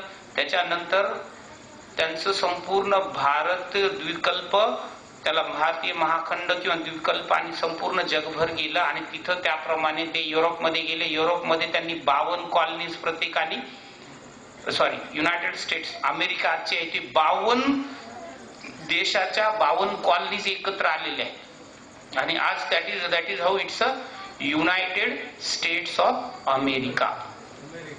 United states of America, USA. म्हणजे अगोदर ते स्टेट्स होते, ते राज्य होते ते राज्य एकत्र आले आणि त्यांनी युनायटेड एक प्रेसिडेंट तयार केला. म्हणून त्याच्यामुळं तिथल्या जी लोकशाही आहे किंवा तिथं प्रेसिडेन्शियल सिस्टम आहे ती थोडीशी आपल्या लोकशाहीपेक्षा वेगळी आहे. जे घटनेचे अभ्यासकार आहेत किंवा राज्यव्यवस्थेचे अभ्यासकार आहेत ते त्याच्यामध्ये बोलतील. मी पुन्हा माझ्या मुद्द्यावर येतो की हे सगळं करणारा एक इंटेलेक्च्युअल क्लास निर्माण झाला होता युरोपमध्ये आणि त्या इंटेलेक्च्युअल क्लासने संपूर्ण जगाला दिशा दिली. त्याच्यामध्ये थॉमस पेन याने सर्वात पहिल्यांदा राईट्स ऑफ मॅन म्हणून पुस्तक लिहिलं आणि ते राईट्स ऑफ मॅन ज्या माणसाची जयंती आहे आज ज्याच्यासाठी तुम्ही जमा झालात त्या ज्योतिबा फुले यांनी वाचलं आणि त्याच्यामुळं आज मी इथे उभा आहे. कारण जर ते राईट्स ऑफ मॅन लिहिलं नसतं तर ते ज्योतिबा फुलेपर्यंत पोहोचलं नसतं. मग ज्योतिबा फुलेने जे एनलाइटनमेंट आणि रेनेन्सा, ज्याला रेनेन्सा हा फ्रेंच वर्ड आहे, त्याला एनलाइटन म्हणजे आधुनिकता आणि मानवतावाद जो युरोपमध्ये येऊन युरोपमध्ये राष्ट्र राज्य झाली आणि युरोपमध्ये कमर्शियल रिव्होल्युशन झालं आणि त्याच्यातून स्वतंत्र व्यापारी वर्ग निर्माण झाला. त्या व्यापाऱ्यातून लेखक, विचारवंत, फिलॉसॉफर, साहित्यिक, इंजिनियर हे सगळे निर्माण झाले आणि त्यांनी त्या युरोपचं संपूर्ण मानव केंद्रित समाज व्यवस्था आणि विचार व्यवस्था निर्माण केलं. ते नंतर ते जगाचे राज्यकर्ते बनले. पण आता आपण अभ्यास मागाच्यापर्यंत आपण जो भारतात पोहोचलो होतो तो फक्त मेडिवल एज किंवा मध्ययुगापर्यंत आपण पोहोचलो. आता ह्या मध्ययुगामध्ये आणि त्याच्यानंतर आपल्या देशामध्ये साधारणतः इंग्रजांच्या शहाजहानने यांना व्यापाराची सनद दिली. नंतर संपूर्ण व्यापाराची सनद दिली. मग संपूर्ण ह्या कंपन्या भारतात आल्या आणि त्यांनी थोड्या थोड्या दिवसांनी काही फ्रेंचने, काही सर्वात पहिल्यांदा आपल्याकडे पोर्तुगीज आले, फ्रेंच आले, नंतर डच आले, मग इंग्रज आले. त्यांनी संपूर्ण ह्या भूभागाची वाटणी केली. तोपर्यंत हा आधुनिक भाषेमध्ये आपला राष्ट्र राज्य हे नव्हता, हे आपण स्पष्टपणे स्वीकारलं पाहिजे. तर सांस्कृतिक एकोपा होता, तर संपूर्ण भूभागावर सांस्कृतिक एकोपा होता. वेगवेगळ्या ठिकाणी भाषा बदलत होत्या पण तिथे एक सांस्कृतिक एकोपा होता. पण आधुनिक युरोपियन संकल्पनेचं भारत हे नेशन स्टेट, राष्ट्र राज्य हे नव्हतं, हे संपूर्ण विचारवंत स्वीकारतात. आणि त्याच्यानंतर जेव्हा हे नेशन स्टेटच्या अँगलने विचार करणारे ब्रिटिशर्स आपल्याकडे आले तेव्हा जसं त्यांना युरोप वाटून घेऊन सर्वांनी स्टेबिलाइज केला होता तशाच प्रकारे आपल्या भारताच्याही त्यांनी वाटण्या सुरू केल्या. पण प्रबळ इंग्रजांसमोर डच, फ्रेंच, पोर्तुगीज इथे टिकाव धरू शकले नाहीत. त्यामुळे त्यांच्या लढाया झाल्या. त्याच्यामध्ये तुम्ही बघाल की टिपू सुलतानची जेव्हा इंग्रजांची लढाई झाली तेव्हा त्याला फ्रेंचने मदत केली. किंवा जगोजाग जिथं जिथं शक्य आहे तिथं शिवाजी महाराजांच्या ह्यांच्या काळात तोफा वगैरे विशाळगडाला तिथं बघितलं की शिवाजी महाराजांच्या वेळी मला वाटतं इतिहासकार सांगतील की इंग्रजांनी शाहिस्तेखानाला तोफा आणि दारुगोळा विकलेला आहे. म्हणजे जिथं संधी मिळेल त्याने त्याने व्यापार केला. किंवा महाराजांचा जेव्हा अभिषेक झाला तेव्हा तो टेक्निकल रिझन साठी येऊन नतमस्तकी झाला आणि त्यांनी त्यांचे ते सनद पण स्वीकारली. कारण तेव्हा तेव्हा ते केवळ व्यापारी म्हणून होते, म्हणजे एकदम प्रबळ राज्य व्यवस्था म्हणून तोपर्यंत इंग्रज नव्हते या देशामध्ये. नंतर इंग्रजांनी जेव्हा कंपनी सरकार स्थापन केलं आणि त्याच्यानंतर आपल्या देशाची संपूर्ण जी मिडल क्लास हा पूर्णतः रेसच्या बाहेर गेला. कारण तो संपूर्ण मिडल क्लास हा आपल्या सांस्कृतिक धरोहर, मध्ययुगीन सांस्कृतिक धरोहर, हिंदू राजवटी आणि हिंदू विचार प्रणालीचा तरी होता किंवा म्हणजे त्याच्याकडे गवये असतील, हे सगळे लेखक असतील किंवा दुसरा आपल्याकडे मोठ्या प्रमाणामध्ये इस्लामिक राजवटीतला इस्लामिक होता. म्हणजे हा संपूर्ण हा जो मध्यम वर्ग किंवा इंटेलिजंट क्लास हा पारखा झाला, हा नो मॅन्स लँड झाला आणि त्यांची संपूर्ण शक्तिपात झाला एक मोठ्या प्रमाणात. आणि त्याच्यानंतर इंग्रजांनी दोन प्रकारच्या आपल्या देशामध्ये व्यवस्था सुरू केल्या होत्या जमिनीच्या शेतसाराबद्दल. एक होती कायमधारा आणि दुसरी होती जमीन म्हणजे जमीनदारांना म्हणजे जमीन भाडेपट्ट्यावर देणे म्हणजे 25-30 वर्षासाठी. आणि त्याच्यामध्ये मोठ्या प्रमाणात बंगाल जे आजचा प्रांत ज्याची कलकत्ताची राजधानी होती तिथं त्या ठिकाणच्या श्रीमंत व्यापाऱ्यांनी मोठ्या मोठ्या एक गठ्ठा, आता जसं महापालिकेचं ते मक्ता भरतात आणि डायरेक्टली पावत्या फाडायची जसे काही लोक व्यापारी घेतात आणि ते महापालिकेचं चिठ्ठ्या जमा करतात ह्या व्यापाऱ्यांकडून, तशा प्रकारे मोठे मोठे जिल्हे विकत घेतले आणि ते संपूर्ण जमीनदार हे कलकत्त्यात राहू लागले आणि वसुल्या दुसरे कोणतरी करायचे. हे सगळे जमीनदार शिकले, सुशिक्षित झाले आणि ते युरोप मधली आधुनिकता आणि आपली समाज व्यवस्था याच्यामध्ये कंपॅरिझन करायला लागले. ते बहुतांश श्रीमंत कायस्थ ब्राह्मण होते किंवा मुस्लिम होते आणि त्यांच्यामधून सर्वात पहिल्यांदा विचारवंत ज्याला आधुनिकतेचा भारताचा भीष्म पितामह म्हणतात ते म्हणजे राजा राम मोहन राय. हे राजा राम मोहन रायांनी संपूर्ण शुद्धी विचार करून जुने सांस्कृतिक ब्रह्म समाज म्हणजे ब्राह्मणिक विचारधारेचा धरोहर जो अशुद्ध झालेला आहे तो शुद्ध करून सर्व प्रकारे चांगल्या प्रकारे समाजात पुन्हा पसरावा म्हणून त्यांनी ब्रह्म समाजाची स्थापना केली. आणि त्या ब्रह्म समाजाची स्थापना झाल्यानंतर ही जी आधुनिक सगळं जो मध्यम वर्ग तिथला आहे त्या प्रकारे त्यांनी विचार केला आणि तशाच प्रकारच्या विचारातून पुण्यामध्ये महात्मा फुलेंनी सार्वजनिक सत्यधर्म आणि सत्यशोधक समाज अशा प्रकारे मानव केंद्रित मॉडर्निटीचा विचार करणारी समाज व्यवस्थेची महात्मा फुलेंनी त्यांच्या नावाप्रमाणे ज्योत लावली, ज्योतिबा फुले. आता मुद्दा असा आहे की आतापर्यंत आपण महात्मा फुलेंच्या पर्यंत आधुनिक म्हणजे मेडिवल पासून ह्याच्यापर्यंत आता आपण जवळपास 40 मिनिटात इथे पोहोचलेलो होतो. आता पुढच्या 20 मिनिटांमध्ये बाबासाहेबांचं एक मिडल क्लास किंवा इंटेलेक्च्युअल क्लास म्हणून बाबासाहेब कसे झाले, महात्मा फुले कसे इंटेलेक्च्युअल क्लास होते, मिडल क्लास होते आणि त्याच्यानंतर झालेला स्वातंत्र्य आणि स्वातंत्र्यानंतर पुढच्या 60 वर्षामधलं हे आवर्तन आणि मी हे जे 25 वर्ष पुढचे याचा जो विचार केला हे आपण पुढच्या 10-15 मिनिटांमध्ये बोलू. आणि मी थांबतो कारण मी माझ्या मनात ठरवलं की आपण 9ला थांबायचं आणि आता 8:43 झालेले कारण सुरुवात करताना मला वाटतं 8 वाजले होते आणि 1 तासाच्या पुढे इंटरव्ह्यू हवाच तुमचा कारण अगोदर सरांनी इंटरव्ह्यू दिलेला नाहीये. तर कुठलाही चित्रपट 1.5 तासात संपवायला हवा इंटरव्ह्यू.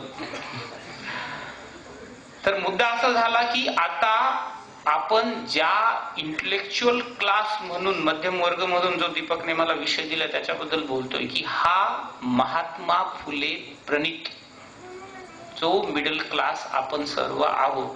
त्यांनी इतिहासाकडे काय म्हणून बघायचं, मला तर वाटतं त्यांनी इतिहासाकडे बघायचंच नाही कारण ते त्या इतिहासातून निर्माणच झाले नाही. या देशाच्या संत परंपरेच्याकडे आपल्याला काहीच घेणं नाही. या देशातल्या महात्मा फुलेच्या पूर्वीच्या कुठल्याही विचाराशी तुम्हाला घेणं नाही कारण तो जर तुम्ही पुढे आणला तर तुम्हाला पुन्हा एक प्रकारचे नवीन प्रकारचं एक मला त्याला गुलामगिरी म्हणता येणार, पुन्हा एक प्रकारचं अडवणूक होईल ज्या आधुनिकतेचा विचार. म्हणजे हा संपूर्ण विचार असा आहे की महात्मा फुलेंनी जो विचार केला त्याच्यामध्ये सर्वात महत्वाचं आहे की आधुनिक मानव केंद्रित सर्वांसाठी शिक्षण मागणारा हा माणूस आहे. त्याने हंटर कमिशन समोर मांडलं, ज्याने सर्व शेतीबद्दल ह्याच्याबद्दल शेतकऱ्याचा असो सार्वजनिक सत्यधर्म ह्या सगळं मांडल्यानंतर हे संपूर्ण का करता आलं ह्याच्याबद्दल विचार केला पाहिजे. दुसऱ्या एखाद्या माळ्याला करता आलं असतं का हो? नाही. हेच मला मांडायचंय. महात्मा फुले हे पूर्वीचे गोरे होते आणि ते मी हे सगळं विकिपीडियावरून घेतलंय त्यामुळे मला याच्याबद्दल गॅरंटी नाही पण ते माळी होते. फुले विकण्याचा त्यांचा व्यवसाय होता आणि त्यांच्या आजोबाचं नाव शेतीबा होतं आणि ते हळूहळू म्हणजे हे जे लग्न कार्याची फुलं वगैरे हे देत असताना ते श्रीमंत झाले. सातारा जिल्ह्यातून कोटगण गावातून आलेले काटगुण गावातले आलेले श्रीमंत झाले आणि त्या माणसाने महात्मा फुलेला स्कॉटिश मिशन हायस्कूलमध्ये टाकलं त्यांच्या वडिलांनी. तिथल्याच पाद्रीने सांगितलं ह्याला लगेच फुलाच्या व्यवसायात अडकू नको, जरा हुशार आहे. आणि मग तिथे ते शिकले आणि त्याच्यामध्ये जेव्हा ते मिडल क्लास शिकले तेव्हा तिथल्या चर्चच्या फादर बरोबर ह्याच्यावर चर्चा होत. त्यांच्यानंतर त्यांचा जसं बाबासाहेबांनी त्यांच्या वेटिंग फॉर व्हिसा मध्ये 4-5 जे त्यांच्या जीवनातले इन्सिडेंट्स लिहिले त्याच्यामध्ये एक महत्वाचा इन्सिडेंट महात्मा फुलेंच्या बाबतीत घडला ते म्हणजे त्यांच्या एका ब्राह्मण मित्राच्या लग्नात गेले होते आणि त्याच्यामध्ये त्यांना ज्या प्रकारे सगळ्यांना मिळते तशी वागणूक मिळाली, पण ह्यांना ती अपेक्षित नव्हती. ह्यांना अपेक्षित का नव्हती? कारण ते स्कॉटिश मिशनरी स्कूलमध्ये होते, दुसरे ते श्रीमंत व्यापाऱ्याचा मुलगा होते, त्यामुळे त्यांना तशी वागणूक अपेक्षित नव्हती. मग त्यांनी त्याच्यातून विचार केल्यानंतर ते त्याच्यातून बाहेर पडले, राईट्स ऑफ मॅन स्थापन केलं, राईट्स ऑफ मॅन वाचल्यानंतर त्यांनी तिथे चळवळीला सुरुवात केली. ही चळवळ कशावर चालते? मी कळीच्या मुद्द्यावर आलो. चळवळ पैशा अभावी नाही चालत, पैशावर चालते. हा संपूर्ण पैसा हा महात्मा फुलेला कॉन्ट्रॅक्टरी करून मिळाला.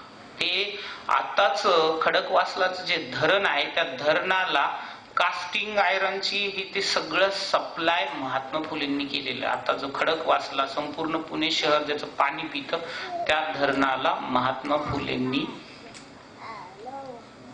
सप्लाय केलाय चुना. आणि हे ते संपूर्ण मुद्दा हे सांगायचं म्हणजे महात्मा फुलेंकडे 3 गोष्टी होत्या. त्यांच्याकडं आधुनिक विद्या आली होती आणि त्यांच्याकडं विरोध पचवायला आणि तेवढं पोलीसमध्ये ह्याच्यामध्ये लागते ती पॉवर असणारे त्यांच्याकडे पैसे होते. आणि ते संपूर्ण त्यांनी लिखाण केलं. म्हणजे आज घडीला भविष्यामध्ये पण आपल्याला ही संपूर्ण जी आधुनिकची चळवळ लागेल त्याला प्रत्येकाला छोटं मोठं कॉन्ट्रीब्युशन करावं लागणार आहे. केवळ ते वागणुकीतून नाही तर त्याला इन्व्हेस्टमेंट इन स्कूल्स, कॉलेजेस, असं आंबेडकरी मिशन सारख्या संस्था याच्यातून तुम्हाला इन्व्हेस्टमेंट करून हे करून भविष्यामध्ये तुमची चळवळ आणि मानवतेला आधुनिकतेकडे घेऊन जाणारा जो भारताचा पॅकेज आहे तो घेऊन जाणारी माणसं सतत स्टँड केली पाहिजेत. ही एक संपूर्ण त्या 12 कोटी लोकांसमोरचं चॅलेंज आहे 2041चं. तर तसं त्या महात्मा फुलेंचं मिशन त्यांनी ते पण संपूर्ण मराठीमध्ये याच्यामध्ये लिहून ते मांडलं. ते मिशन महात्मा फुलेंचं संपूर्णत्वाकडे नेण्यासाठी पण इंग्रजांनी, पुन्हा मी इंटेलेक्च्युअल क्लास आणि मिडल क्लास याच्याकडे येतो, तुम्ही डॉक्टर बाबासाहेब आंबेडकर यांचे वडील हे त्यावेळेसचे सर्वात सिनियर मोस्ट सुभेदार मध्ये होते की नाही? म्हणजे पैशानं त्या संपूर्ण वर्गामध्ये श्रीमंत माणूस होता की नाही? तेवढ्यातले तेवढ्या जेवढे काय आहे ते म्हणजे आजच्या स्केलने नाही. आणि तो माणूस सुशिक्षित पण होता की नाही? मग त्या माणसाने लाईफ मधल्या सर्वात मोठी डिसिजन काय घेतली? साताऱ्यातून मुंबईला येणं. जे 1891 ला बाबासाहेबांचा जन्म झाला, लगेच सुभेदार रामजी रिटायर झाले.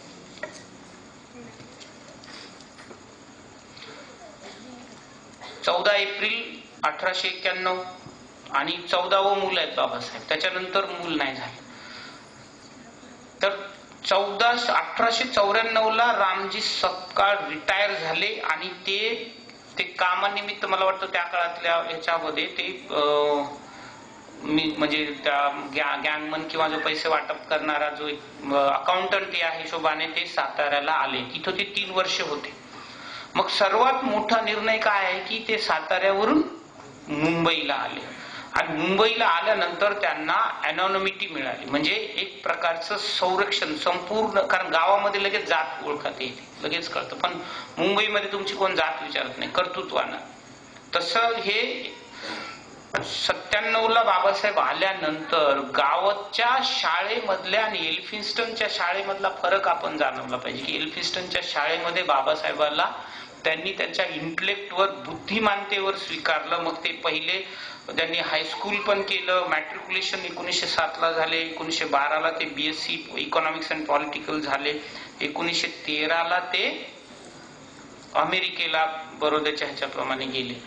तर याच्यामध्ये ते त्या काळातले महार समाजामधले इंटेलेक्च्युअल क्लास होते हे विसरू नका. सुभेदार रामजी सपकाळ म्हणजे इंटेलेक्च्युअल क्लास म्हणून मी जिथं किंवा मध्यम वर्ग म्हणून ते होते आणि ते शिकले म्हणून ते त्यांच्यातला आणि गाडगेबाबातला फरक आहे. With due respect to Gadge Baba, Gadge Baba हे माणूस चांगले होते, आधुनिक विचाराचे होते, सर्व केलं त्यांनी सफाईला, ह्याच्यातून ग्रामगीता आणि ते सगळं मांडलं जे काय आहे ते गाडगेबाबांनी इतरांनी.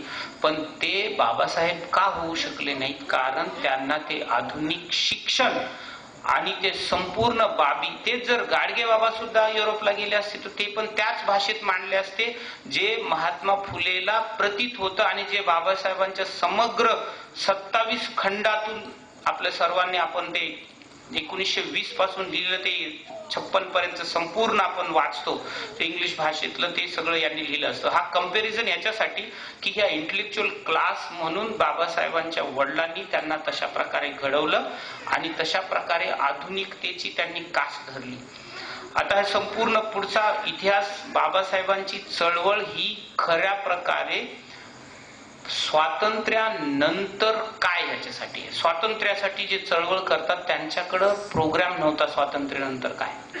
त्याच्यामुळे जर 1940 ते 1944 या देशातला जर डे टू डे इतिहास वाचला आपण, डे टू डे, तर त्या काळातलं संपूर्ण राजकीय वातावरण आता फाळणी होईल किंवा काय होईल, पण पुढे काय होईल आणि पुढं करायचं काय याच्याबद्दल कोणाचीही त्या काळातल्या राजकीय याच्यामध्ये क्लॅरिटी नव्हती. एक क्लॅरिटी होती की हे व्यापारी जाणार आणि इथले व्यापाऱ्यांचं राज्य येणार, हे इंग्रज व्यापारी जाणार आणि आपल्या व्यापाऱ्यांनी सपोर्ट केलेले निवडून येणार आणि ते राज्य व्यवस्था ताब्यात घेणार. पण त्या राज्य व्यवस्थेमधला आणि ह्या राज्य व्यवस्थेतला फरक काय असावा किंवा ती राज्य व्यवस्था कशी असावी याच्याबद्दल कसलाही विचार कोणाकडून होत नव्हता. त्या काळामध्ये व्हाईसरॉयचे काउन्सिलचे मेंबर म्हणून बाबासाहेबांनी जे 1952 नंतर आपण स्वीकारलं, प्लॅनिंग हे ते संपूर्ण त्याची पायाभरणी हे व्हाईसरॉयचे चान्सलर म्हणून बाबासाहेब करत होते आणि त्याचं सर्व श्रेय हे त्यांच्या वडिलांच्या कोणाला जातं, इंटेलेक्च्युअल क्लास विचाराला जातं. मला ते रामजी सपकाळला आपल्या सर्वांना याच्यासाठी अभिवादन करायचंय की तो इंटेलेक्च्युअल क्लास म्हणून जो व्यक्ती होता तो इथल्या नेहमी सारख्या एन्शियंट, ज्याला आपण पुरातन आणि मेडिवल, ज्याला आपण मध्ययुगीन भारतातल्या सारखा नव्हता. जर त्यांच्याशी त्याची नाळ असती तर काय असतं, कुठेतरी ह्यांची शिर्डी सारखी समाधी असते. कारण हे माणसं चांगली आहेत ना, सबका मालिक एक आणि सब्र से जिओ, म्हणजे हे असंच सांगणारे होते ना. रामजी सपकाळचं तुम्ही वाचा, त्यांनी काय केलं, कबीराची दोहे म्हणायचे रोज, तुकारामाच्या त्या म्हणजे सेक्युलर गाथा मधलं हे बोलायचे. म्हणजे ही माणसं त्याच संत परंपरेत विचार केला तर ह्यांची कुठेतरी समाधी व्हायला पाहिजे होती. म्हणजे पण ह्या त्याची नाळ तोडली, ह्यांनी मुद्दाम तोडलेली. म्हणून आजच्या इथल्या इंटेलेक्च्युअल क्लासला युरोप केंद्रित मानवतेची नाळ धरायची आहे, जुनं धरून घ्यायची फार आवश्यकता नाही. मला वाटतं हे प्रत्येकाचं चॉईस आहे, पण मी एक भारतीय प्रशासकीय सेवेतला आणि एक मला समजलेलं तेवढं म्हणून मी सांगू शकतो. आणि हे विदिन माझ्या सेवा नियमाच्या फ्रेमवर्क मधलं आहे. अजिबात मी कोणाच्या विरोधात बोलत नाही, तसा माझा मानसही नाही. मग बाबासाहेबांचं संपूर्ण जे विचारचं जे मंथन झालं त्याच्यातून आपली राज्यघटना जन्माला आली. मी याच्यापूर्वी बोललेलो आहे आणि इथे बोललो. आपली राज्यघटना हे 8 म्हणजे वेगवेगळे भारताच्या पूर्वीच्या ज्या देशामध्ये घटना झाल्या त्या घटनाचं एक सुंदर कॉम्बिनेशन आहे. पण आपल्या राज्यघटनेचा आत्मा हे 13 ते 35 आर्टिकल 13 ते 35 हा जगातल्या खूप कमी, म्हणजे कुठल्याही राज्यघटनेमध्ये इतका इलॉबरेट फंडामेंटल राईट्स, माणसाचे माणूस म्हणून त्याचे अधिकार, हे जे संपूर्ण युरोपमध्ये 700 वर्ष चळवळ झाली संपूर्ण भारतामध्ये जे 150 वर्ष स्वातंत्र्याची चळवळ झाली ते संपूर्ण बाबासाहेबांनी त्या 5 पानामध्ये बसवलेलं आहे. संपूर्ण मानवाचा इतिहास त्या आर्टिकल 13 ते आर्टिकल 35 मध्ये बाबासाहेबांनी बसवलेलं आहे. त्यामुळं हे खरे जे ज्योत क्रांतीबा ज्योतिबा फुलेने या देशामध्ये मानवतेची आधुनिकतेची लावली, ती संपूर्ण बाबासाहेबांनी त्या आर्टिकल 13 पासून ते आर्टिकल 35 पर्यंत बसवली. आता संपूर्ण ते जे आर्टिकल्स आहेत ते मी इम्प्लिमेंट करत आहे. इथे बसणारे संपले आपण इम्प्लिमेंट करत. ते संपूर्ण आर्टिकल यांचं इम्प्लिमेंटेशन म्हणजे त्याच्या केंद्रित माणसाला, प्रत्येक भारतीयाला न्याय मिळू देणं, आपल्याकडून अन्याय न होऊ देणं आणि न होणं ह्या संपूर्ण करायची जबाबदारी ह्या बाबासाहेबांना, महात्मा फुलेंना आणि भगवान बुद्धांना मानणाऱ्या इंटेलेक्च्युअल क्लासची. ते वेगवेगळ्या रूपात त्या प्रत्येकाने दीक्षाच घेतली असं नाही. आता तो तामिळनाडूमध्ये माणसाला कल्पना नाही, तो दीक्षा घेईल, केरळमधल्याने दीक्षा घेतली असेल नसेल, पण ते आजही तुम्ही देशामध्ये सर्वात जास्त पुतळे बाबासाहेबांचे आहेत ना, प्रत्येक गल्ली गल्लीमध्ये जा, ते फरक बदलतात. म्हणजे तो तेलंगणामध्ये थोडासा वेगळा दिसेल, तिकडे कर्नाटकामध्ये थोडासा वेगळा दिसेल, केरळामध्ये दिसेल, पण तुम्हाला बाबासाहेबांचं अस्तित्व प्रत्येक ठिकाणी दिसतं त्या पुतळ्यातून.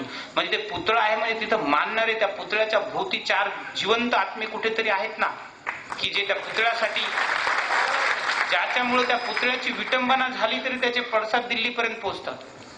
ते कुठेतरी ती माणसं आहेत, म्हणजे तो विचार तिथं जिवंत आहे. त्या विचारांना संपूर्णतः आपण पुढे नेत असताना त्याला संपूर्णतः मानव केंद्रित दृष्टिकोनातून बघणं आणि त्याच्यासाठी आपण सर्वांनी बसलेल्यांनी विचार करणं, मला वाटतं आज याचा विचार करण्यासाठी खरं तर ही 125वी जयंती, हे पुनर्विलोकन आणि ही संपूर्ण मानव केंद्रित सत्ता आणण्यासाठीची चर्चा आणि त्याच्यासाठी करणाऱ्या कार्यासाठी झालं पाहिजे पुढच्या वर्षभरात. आणि त्याच्यातून सर्वसमावेशक आर्थिक, सामाजिक, राजकीय व्यवस्था सर्व पक्षांच्या पटलावर आली पाहिजे. म्हणजे प्रत्येकाचं त्याच्यासाठी विशिष्ट पक्ष पुढे यावा, विशिष्ट चळवळच पुढे यावी, विशिष्ट असं कुठल्याही प्रकारे कोणी, सर्व ठिकाणी ती माणसं पाहिजेत असं मला वाटतं. आणि त्याच्या दृष्टीनं आंबेडकरवादी मिशननं काम करायचं आहे. आणि तशा प्रकारे मला वाटतं ही खरी चॅलेंज आहे. आता दीपकने मला जर शेवटी SMS मध्ये सांगितलं होतं की याच्यावर तुम्ही बोला आणि त्याप्रमाणे मी थांबणार आहे बोलून. मला कल्पना नाही की आपण हे सर्व मी त्याला सिक्वेन्सली मांडू शकलो की नाही, पण मी भारताचा मला वाटतं 3500 वर्षाचा जवळपास मी संपूर्ण भारत आणि जगाचा तुमच्या समोर मला जो समजला आणि माणूस म्हणून कसं जगलं पाहिजे याचा धांडोळा घ्यायचा मी प्रयत्न केलेला आहे. आणि आता मी जे मांडणी केली 12 कोटी लोकांच्या बद्दलचं चॅलेंज, त्यांना सर्वप्रथम आधुनिकतेच्या व्हॅल्यूज त्यांच्यामध्ये आले पाहिजेत. म्हणजे आज असं होतं की आज सर्वात मोठी आपल्या देशाची चॅलेंज आहे की ट्रॅडिशन्स आणि व्हॅल्यूज यांच्यामध्ये खूप मोठी लढाई चालू आहे. म्हणजे आपल्यामधल्या परंपरा आणि आधुनिकता या देशामध्ये संपूर्ण क्षेत्रामध्ये, त्याच्यामुळं सर्वात जास्त त्याचा त्रास ह्या स्त्रियांना होत आहे. म्हणून त्या हुंडाबळी होत आहेत किंवा त्या ऑनर किलिंग होत आहे किंवा त्यांची वेगवेगळ्या ठिकाणी कुचंबना होते, त्यांना घरातून बाहेर निघता येत नाही. जागोजाग आज तुम्ही जर लातूर आणि ह्या भागाचा अभ्यास केला तर सर्वात जास्त पाणी आणण्यासाठी महिलेची कुचंबना होत आहे. म्हणजे त्या संपूर्ण त्याचा विचार केला तर हे सगळं याचं कारण की पुरुषाने पाणी असतानाही कधी घरात पाणी आणलेलं नाही, शहरामध्ये पाणी असतानाही आणलेलं नाही. नळाला आलं तर ठीक आहे, फार तर फार तो अभिमानाने जाऊन महापालिकेचं बिल भरतो, त्याच्या पुढे काही करत नाही. आज दुःखद घटना आहे की माझ्याकडे एक महापालिकेचा माझा 4th श्रेणीचा पुरुष मजूर, तो नाही त्याची पत्नी आली, खूप विश्वासानं आली की माझा नवरा मागचे 3 महिने झालं पगार देत नाही आणि हे मूल आजारी आहे. आणि मी त्याला विचारलं, राजा तू काल काय जेवलास? तो म्हणे आज काय जेवलास? तो म्हणे उपास आहे माझा. म्हटलं ठीक आहे, काल काय जेवलास? तो म्हणे चपाती खाल्ली. म्हटलं ते चपातीचं गहू कुठून आला? ती भाजी कसली खाल्ली? तर भेंडीची खाल्ली. ते भेंडी कुठून आली? तो बोलला मी घेऊन गेलो. बरं ठीक आहे.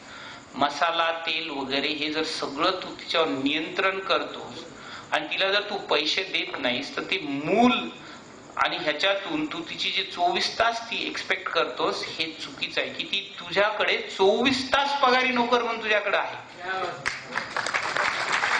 आणि संपूर्ण कुटुंबाची ती जबाबदारी बघते. आणि माझं तिला ह्याच्यासाठी खरं तर मी तिला म्हणजे तिला मी अभिमानानं बोललो की मला तुझा ह्याच्यासाठी आनंद आहे ताई की तू हिम्मत करून ह्या 700-800 पुरुष मजुरापैकी तिसरी स्त्री आहे की जी हिम्मत करून इथपर्यंत आली की हा आयुक्त आपल्याला थोडा बहुत तरी न्याय देईल.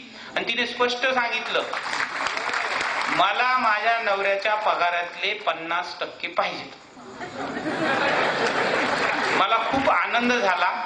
आम्ही असा प्रयत्न करत आहोत की सर्व पुरुष मजुरांचे जॉईंट अकाउंट का खोलणे बायको बरोबर.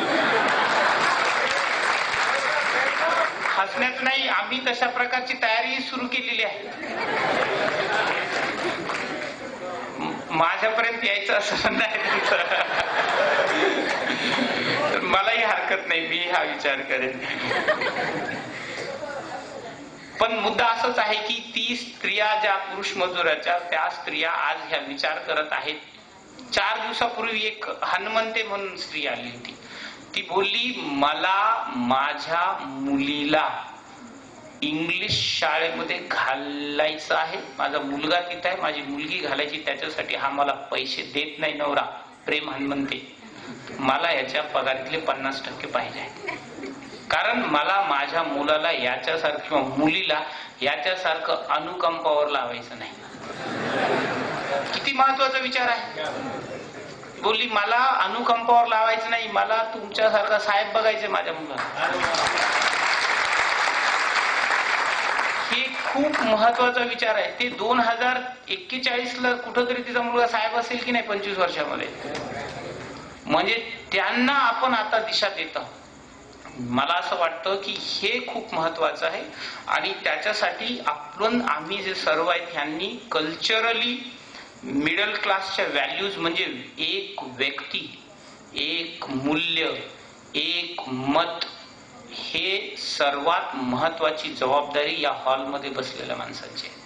एक व्यक्ती, एक मत, एक मूल्य, त्याच्यासाठी कोण कोणाला चालवतो हे महत्वाचं नाही. जो बसलाय त्या खुर्चीवर तोच माझ्यासाठी. त्याचा कोण सशक्त आहे हे मला याच्याशी घेणं नाही. त्याला कोणी बसवलं ह्याच्याशी मला घेणं नाही. जो विक्रमादित्यच्या सिंहासनावर बसला तोच माझ्यासाठी विक्रमादित्य. हे प्रत्येकाने आपण केलं पाहिजे. म्हणजे एक व्यक्ती, एक मत, एक मूल्य, एक विचार आणि त्याला स्वतंत्र व्यक्तिमत्व म्हणून जोपर्यंत आपल्या व्हॅल्यूज आपण इन्कल्केट करणार नाही तोपर्यंत किती लाखाचा सूट घेतला हे काही उपयोगाचं नाही, किती हजाराचा मोबाईल घेतला हे उपयोगाचं नाही, किती लाखाची गाडी घेतली उपयोगाची नाही. तुम्हाला तुमच्याकडं आलेल्या सगळ्या गोष्टीला प्रॉपरली समाजाचं देणं म्हणून बघितलं पाहिजे आणि तुमच्याकडं बघून लोकांनी म्हटलं पाहिजे येस ऑफिसर झाला तर असं वागावं लागतं बरं का. हे खूप महत्वाचं आहे. तरच मला वाटतं की आपण ह्या 2041 साठी तयार आहोत. तिसरं, आपण आपल्या हक्काबरोबर आपल्याबरोबर इतरांच्याही हक्काबरोबर जागरूक राहिलं पाहिजे. शिक्षणाशिवाय पर्याय नाही. आता आज खरं तर तेच म्हणून थांबलं पाहिजे. विद्येविना मती गेली, मतीविना गती गेली, गतीविना वित्त गेले, वित्ताविना आणि हे सगळे मला वाटतं तुम्ही सर्व माझ्या बरोबर सामील झालात. आणि दीपक, मी थोडक्यात थांबतोय कारण 9:04 झालेले आहेत. माझा सर्वांना हेच संदेश आहे, आपण आपल्याकडे स्वतःकडे बघा आणि आपण जे तुमच्याकडं आर्थिक सुबत्ता आली, तुमच्याकडे जे चांगुलपण आलं ते कोणीतरी 50-100 वर्षापूर्वी मेहनत करून सशक्तपणे उभं राहिलंय. आज ज्या सावित्रीला शेण मारलं त्या सावित्रीचं वंदन करत आहे, पण त्या सावित्रीच्या हिमतीला वंदन केलं पाहिजे ना. ती शेण आलं तरी धुवून पुढे निघून गेली शाळेत शिकायला. मला वाटतं त्यामुळं शाळेत शिकवायला त्या सावित्रीच्या हिमतीमुळे आज तुम्हाला मला हिंमत प्राप्त झाली पाहिजे. त्या बाबासाहेबांच्या हिमतीमुळं जो माणूस त्यांच्या जर वेटिंग फॉर विजा मध्ये ज्यांच्यावर अनन्वित त्रास झाले, की जो माणूस याच देशामध्ये बरोड्याला 3 रात्र नो मॅन्स लँड मध्ये राहिला. तुम्ही वाच बघा की पारशी माणसाच्या खानावळीमध्ये तिथे कसं तरी राहिले आणि त्यांना 13व्या दिवशी अल्टिमेटम मिळालं महाराजांना न सांगता. आता एखादा चतुर्थ श्रेणीचा कर्मचाऱ्यांचे हाल जसे आयुक्तापर्यंत कसे पोहोचणार, तसं बरोद्याच्या महाराजांपर्यंत कसं पोहोचणार बाबासाहेबांचे हाल.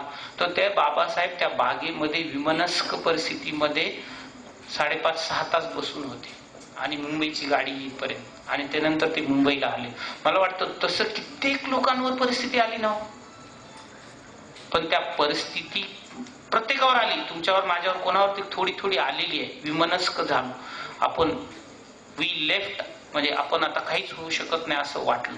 पण त्याच्या परिस्थितीही ती माणसं न डगमगता खंबीरपणे उभे राहिली. म्हणून ते जीवित नसले तरी आज त्यांचे फोटो आपल्याला प्रेरणा देतात.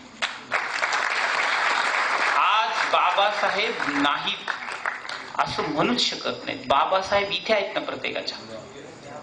प्रत्येकाजवळ बाबासाहेब आहेत, प्रत्येकाची हिंमत बाबासाहेब आहे. आणि मला वाटतं जसे बाबासाहेब त्यांच्या 65 वर्षाच्या जीवनात वागले आणि संपूर्ण आलेला पैसा, त्यांची सर्वात मोठी इन्व्हेस्टमेंट 2च गोष्टी आहेत बाबासाहेबांच्या, जे स्वतःसाठी केलेली तर त्यांचे स्वतःचे कपडे असतील आणि एक घर राजगृह. त्याच्याशिवाय बाबासाहेबांनी आलेला संपूर्ण पैसा एकतर पेपरमध्ये छापखान्यात घालवलेला आहे, नाहीतर वेगवेगळ्या ठिकाणी शिक्षण संस्था आणि ह्याच्यासाठी घालवलेला आहे. आज तो विचार करा की त्यांच्या इतकं जर 10% जरी आपण सर्वांनी मिळून केलं तर आपल्याला लागणारे कित्येक आधारवड आपण तयार करू शकू. आज संपूर्ण मराठवाडा फक्त मिलिंद महाविद्यालयाकडे बघतो, बरोबर आहे ना सुरेश दादा, संपूर्ण मराठवाडा. पण दुसरं मिलिंद महाविद्यालय आणखी तयार झालं नाही, किंवा औरंगाबाद सारखं दुसरं सेंटर तयार होऊ शकत नाही. हे सगळ्या बाबी आज 2015 ते 2041 मध्ये हे चित्र बदलण्याची संपूर्ण जबाबदारी मला वाटतं ह्या आपल्या सर्वांवर आहे. आणि त्याचसाठी आपल्या सर्वांना काम करायचंय. आपल्या सर्वांनी माझं जवळपास 1 तास 20 मिनिटे जे ऐकलं ते संपूर्ण श्रेय हे बाबासाहेबांना आणि महात्मा फुलेंना जातं. जे काही मी बोलू शकलो, इथं उभा राहू शकलो किंवा महापालिकेच्या त्या 3ऱ्या माळ्यावर बसतो, त्याचं संपूर्ण श्रेय संपूर्ण त्यांचं आहे आणि त्यांच्याच चरणी हे वंदन करू.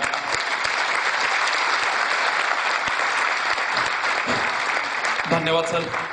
अतिशय मोलाचं मार्गदर्शन या ठिकाणी लाभलेलं आहे. हा आंबेडकरवादी